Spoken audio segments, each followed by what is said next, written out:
Programa Brasil do Futuro. Notícia, opinião, as personalidades mais importantes e relevantes do cenário político passam por aqui. Tudo o que você precisa para começar o dia bem informado sobre os assuntos de Ribeirão Preto, do Brasil e do mundo, da política e do governo do Partido dos Trabalhadores. Apresentação: José Alfredo Carvalho, Nando Medeiros. Programa Brasil do Futuro.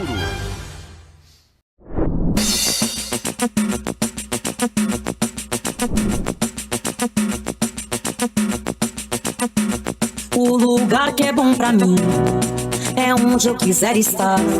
A estrela ainda brilha, ela é quem vai me guiar. Ser guerreira é minha sina, batalhando pra vencer. Tenho voz pra ser ouvida, tenho sonhos pra viver. Não vão mais conseguir me anular, me calar. Ninguém vai me impedir de cantar e lutar. Seja em casa, no campo, na rua ou na praça, chega de mordaça, agora eu vou falar. Porque eu sou mulher pra fazer acontecer. Eu sou uma delas, são elas por elas, ocupando os espaços de poder. Porque eu sou mulher pra fazer acontecer.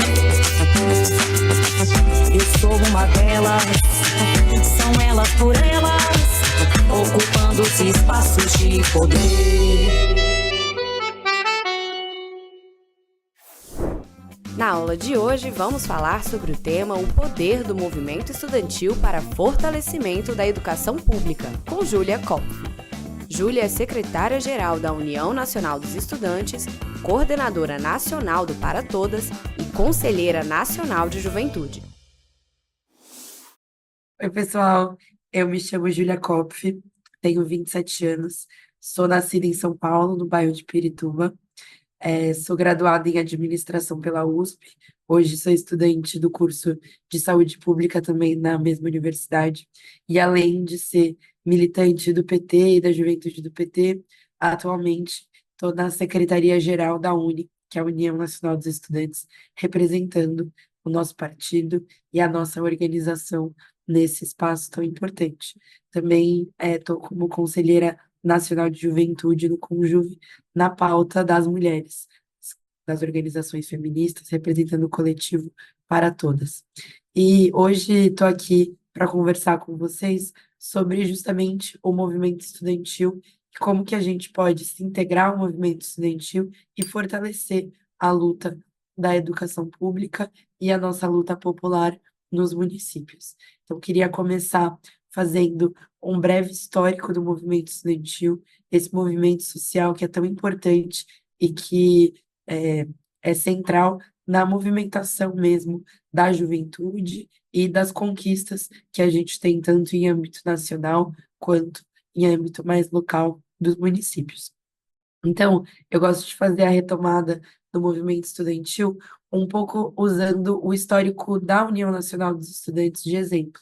A UNE foi fundada em 1937, nesse ano de 2024, ela completa 87 anos, e lá atrás, na sua formação, ela já foi marcada por uma luta antifascista nesse cenário aí da Segunda Guerra Mundial, e posteriormente a isso, já num debate mais de desenvolvimento nacional, através da luta do petróleo é nosso, onde desde essa época o movimento estudantil compreendia a importância da gente debater o orçamento público para a educação de qualidade.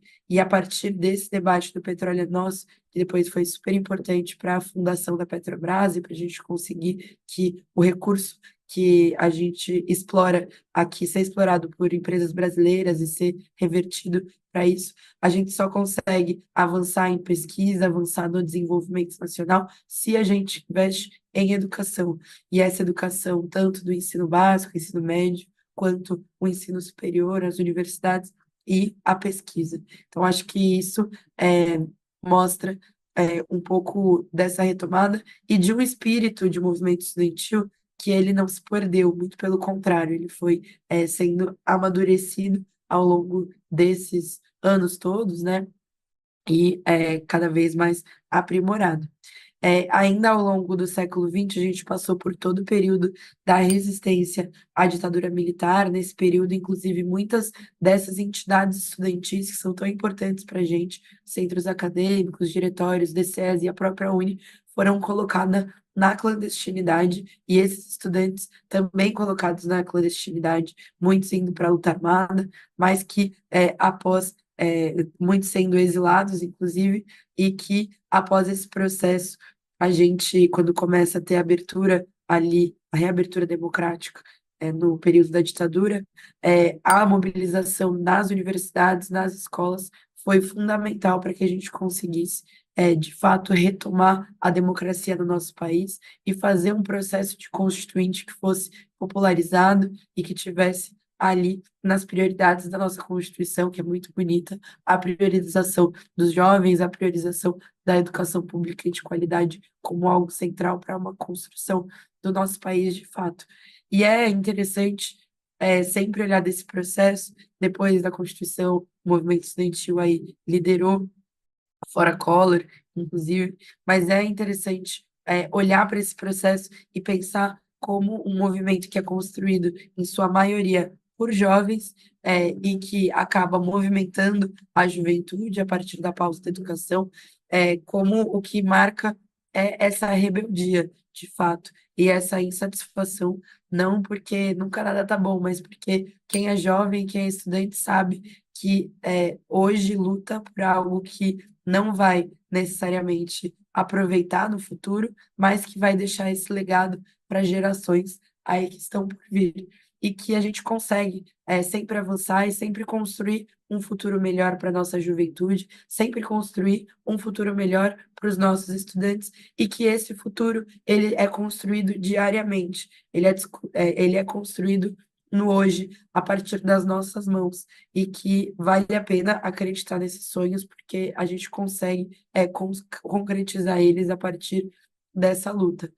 E acho que quem já participou do movimento estudantil, ou quem percebe isso no cotidiano das escolas, entende que as conquistas elas são muito arrancadas pela luta. Pode ser um ar-condicionado na sala de aula para suportar o calor e conseguir estudar com qualidade, às vezes a construção de uma quadra na escola que precisa de uma mobilização ali dos estudantes, um diálogo, né, com a diretoria, muitas vezes com o poder público, isso a gente consegue fazer, mas a gente precisa de uma organização ali dos estudantes, que é muito impulsionada pelos grêmios, pelos centros acadêmicos, e com esse diálogo entre os agentes interessados, que a gente consegue fazer essa conquista.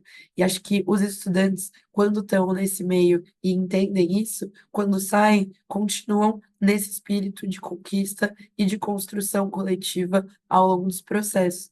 Uma coisa que, desde 2022, é muito popularizada entre os estudantes, e, na verdade, com uma bastante responsabilidade do movimento estudantil, é a tiragem de título aos 16 anos. Em 2022, foi feita uma campanha muito grande por parte das organizações de movimento estudantil, para que esses estudantes que ainda ali estão nos 16, 17 anos, tirem o título. Isso foi muito importante para eleger o presidente Lula, porque foram 2 milhões de títulos tirados, que é inclusive a diferença de votos que teve dele para o Bolsonaro. Então, acho que é uma coisa que vale a pena a gente investir nisso, porque também esse espírito de rebeldia, de sempre querer avançar e querer avançar pelo desenvolvimento, pela construção de uma cidade que seja mais a nossa cara, mais popularizada para as mulheres, e para os jovens também é muito que nossa organização e nosso espírito de campanha do partido se coloca. Então, acho que é uma coisa muito importante. Bom, e agora a gente tem as pautas mais atuais em relação ao movimento estudantil, coisas que estão sendo debatidas pelos estudantes nas escolas, nas universidades, e que dizem respeito muito ao que é o nosso espírito agora desse debate municipal. Uma coisa que tem sido muito colocado nesses espaços é o debate das escolas cívico-militares. Alguns governadores do nosso país têm, mais alinhados com o projeto bolsonarista, têm incentivado que essas escolas sejam delegadas à gestão da Polícia Militar, e isso é uma coisa que a escola precisa colocar a intenção e que, a partir desse processo de contato com esses pais dos alunos, com esses professores, a gente consegue barrar isso. A gente sabe que as escolas cívico-militares não são boas para os nossos estudantes. Quem é polícia, não polícia, né? Os militares, eles têm a função deles de proteger a população, de zelar pela segurança pública, não de educar nossos jovens. Isso é um desvio de função e, inclusive, um desrespeito a quem se formou a vida inteira para fazer essa educação do jeito que a gente acredita, que é emancipatória, que é coletiva, que é solidária também. Então, essa questão de barrar as escolas cívico-militares e o avanço disso é muito importante e muito caro. E tenho certeza que as candidatas conseguem construir essa ponte com a organização dos estudantes nessas escolas para apoiar, muitas vezes, essas iniciativas com seus mandatos ou com suas campanhas, e também isso acho que gera uma visibilidade, gera uma importância que é muito bacana em toda a cidade, e de novo, é uma luta que ela é feita no hoje, mas que também vai ser reverberada por gerações a fio aí para frente. Outra coisa um outro aspecto que é bastante importante no debate municipal é a questão do transporte público.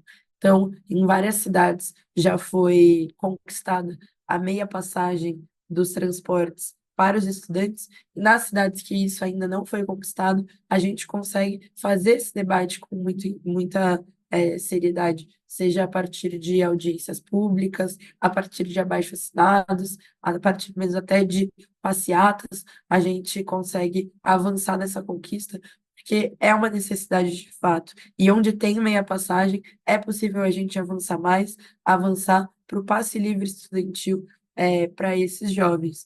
A gente sabe que hoje a permanência estudantil é algo que é muito debatido no meio dos estudantes, seja na universidade, onde a gente reivindica por mais bolsas, a gente reivindica por auxílios, por bandejões, seja no âmbito escolar, onde a gente reivindica por mais merenda, e também onde a gente faz aí a publicização do programa Pé de Meia, que é um programa que é super importante, que muitas pessoas teriam direito a serem beneficiárias e não conhecem o programa por algum motivo, mas que faz uma grande diferença na adesão escolar, porque para você ser beneficiário, você precisa aí da presença, e ao longo de cada ano, o estudante ganha um bônus. Então, os beneficiários do Bolsa Família conseguem se cadastrar e também vai abrir para o cadastro único. E acho que fazer esses mutirões de conscientização nessas escolas, das pessoas, muitas vezes as pessoas têm direito ao acesso ao benefício e não acessam. Então, é muito importante que a gente consiga conversar com a população e deixar isso nítido para todas e todos. E aí, um outro aspecto que tem sido bastante debatido entre nós estudantes é a questão da reforma universitária e principalmente a questão de mais orçamento para a educação pública, que já falei um pouco ali no começo, quando a gente estava, quando era no século passado e se debatia muito a função do petróleo nisso. Hoje, isso ainda é colocado.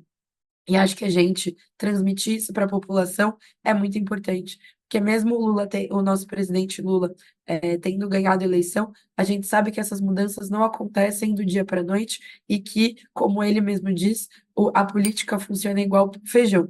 Se não bota uma pressão, não fica pronto. Então, a gente conseguir colocar essa pressão para ajudar, inclusive, o poder público, o executivo, a conseguir pressionar para garantir mais dinheiro para a educação pública é algo fundamental. E isso precisa ser construído, sim, a partir dos municípios, porque o debate de orçamento também é um debate de prioridade de gasto. E acho que a gente conseguindo fazer um debate sobre mais orçamento público aliado ao debate de orçamento participativo, que é algo que está muito presente na formulação do nosso partido, no modo petista de governar, essa priorização nos municípios, acho que é algo fundamental e algo que a gente consegue avançar tanto no debate eleitoral quanto no debate da construção dos nossos mandatos.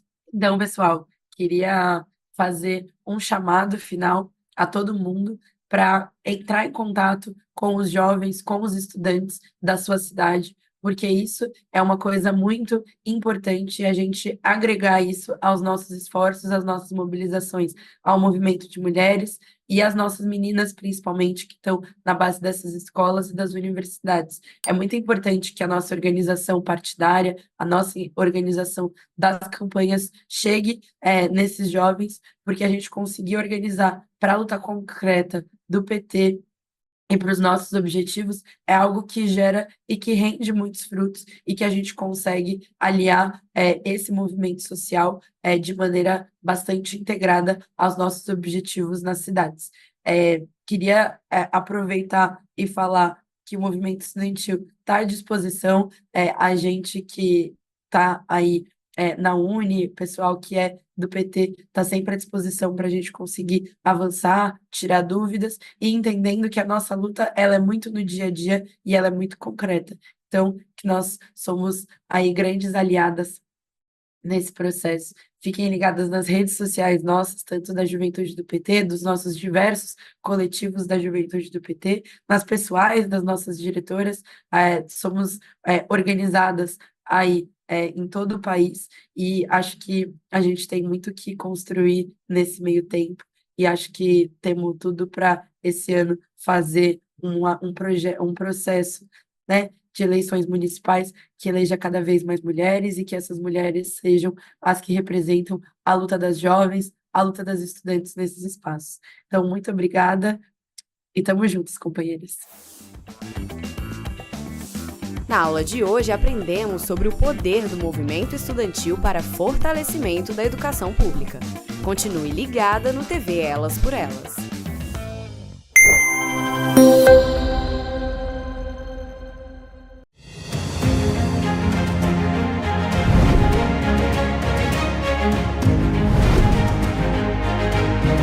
No programa de hoje você vai ver como foi o congresso da CNTE.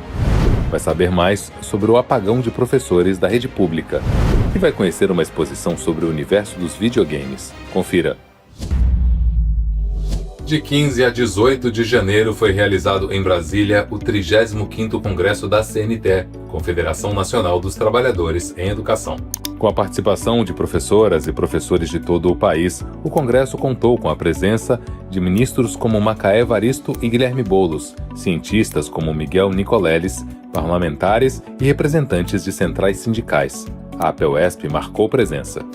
Eu estou participando do 35º Congresso da CNTE, com inúmeras mesas, com várias mesas temáticas que nos têm feito refletir sobre a educação, sobre a soberania nacional, sobre a sustentabilidade, enfim, sobre os debates que nós fazemos em todos os estados, sobretudo o estado de São Paulo, que tem sido aí duramente atacado, né, pelo governo Tarcísio, que não tem tido nenhum compromisso com a educação pública de qualidade.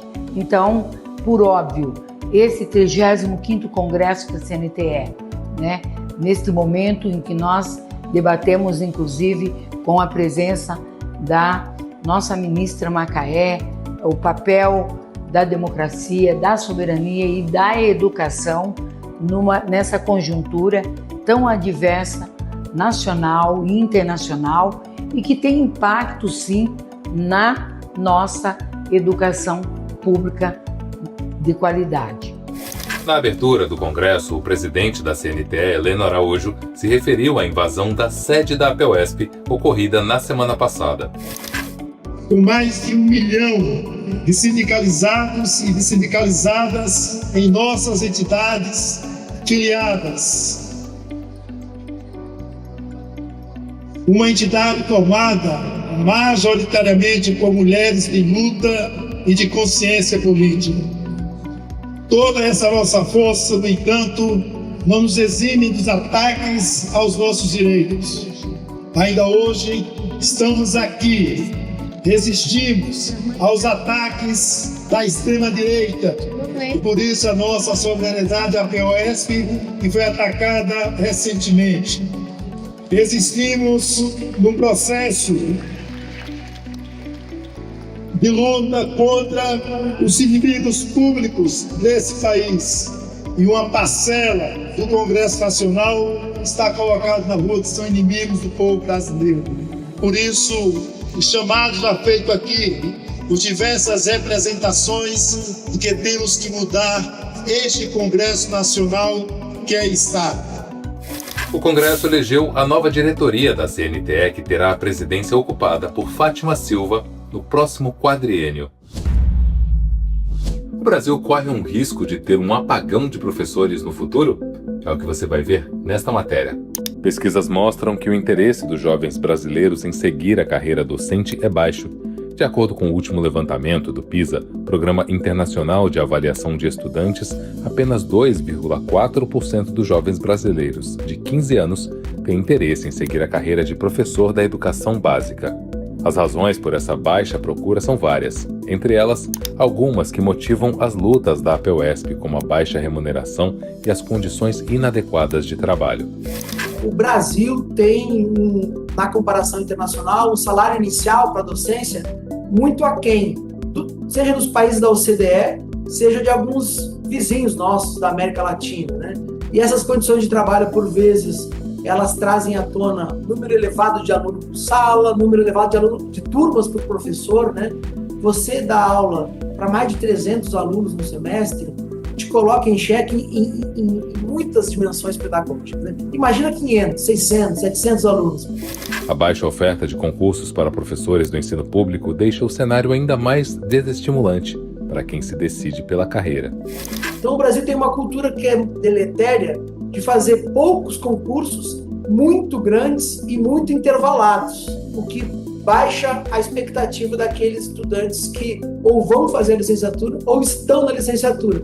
Sem essa expectativa de concurso, é natural que eles migrem para outras áreas do conhecimento. Para piorar, quem busca uma oportunidade na rede pública estadual de São Paulo nem sempre encontra a estabilidade que a carreira deveria oferecer. Hoje, a gente tem 47% das professoras e dos professores na rede estadual paulista são temporários. Não tem estabilidade, muito pelo contrário, eles estão em contratos que duram até 3 anos, né, de validade.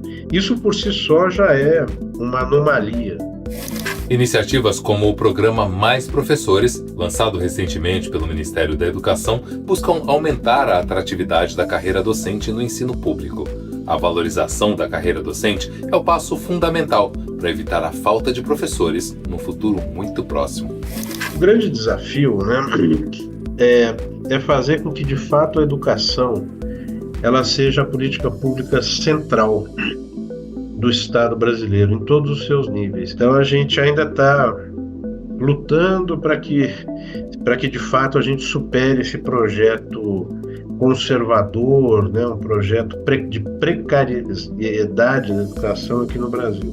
Porque a educação de qualidade, ela significa o seguinte: em uma geração com educação de excelência na escola pública, você transforma o país, né? Isso causa uma revolução no país. Do meu ponto de vista, deveria ser uma agenda pluripartidária, né? Plurigovernamental, assim. Qualquer prefeito, governador presidente, ministro brasileiro, tinha que aderir a essa agenda de valorização do prestígio docente, já que todos passam pelo professor. No próximo programa você verá algumas propostas para evitar o apagão de professores na rede pública. E você, já pensou em conhecer jogos e consoles dos anos 80? No Itaú Cultural, a exposição Game Mais, Arte, Cultura e Comunidade ocupa 3 andares da Avenida Paulista para mostrar que videogame não é apenas entretenimento. É linguagem artística, motor da economia criativa e ferramenta de educação. O Itaú Cultural aborda já esse tema do games há um tempo, então a gente teve em 2003 a exposição Game o Quê?, que acho que justamente propunha uma reflexão sobre o que era esse universo videogame, né? Essa indústria, né, que o game é. E em 2009 a gente teve o Gameplay, que é uma fase onde consoles novos, com muita representatividade, foram lançados, né? Então o Wii e o próprio Nintendo. E agora o Game Mais, a gente amplia essa discussão e propõe uma reflexão sobre o universo do games e essa indústria do videogame. E como ele impacta, né? A educação, a literatura, o audiovisual. Então a gente tem séries que viram games, games que viram séries. Então a gente tem um eixo de educação que está espalhado pela exposição, que trazem jogos educativos, jogos autobiográficos, que trazem esse cunho da educação. A gente tem um eixo que a gente chama de arte e inovação, que justamente traz esse olhar para o desenvolvimento, para a estética dos games, né? Esse olhar mesmo artístico que o game propõe, né? Seja no desenvolvimento dos personagens, seja no cenário, seja no roteiro que é proposto para esse jogo.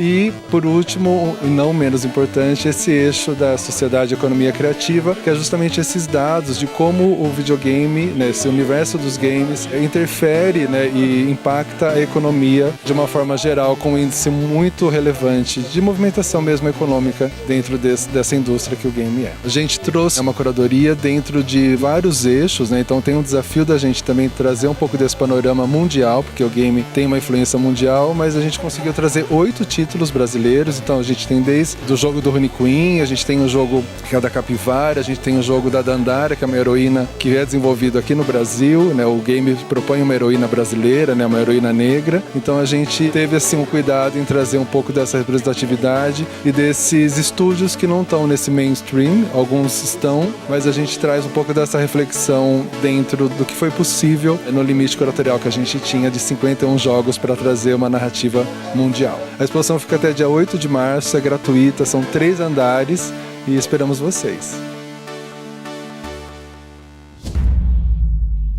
O programa de hoje fica por aqui. Acesse o portal e as redes sociais da APUESP para acompanhar as notícias sobre nossa educação pública. Aponte o celular para o QR Code e siga as redes sociais do Educação na TV.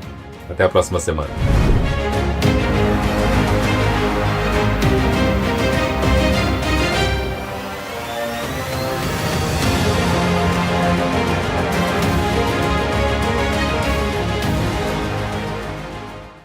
Você sabe, na hora em que precisa, é com o PT que você pode contar.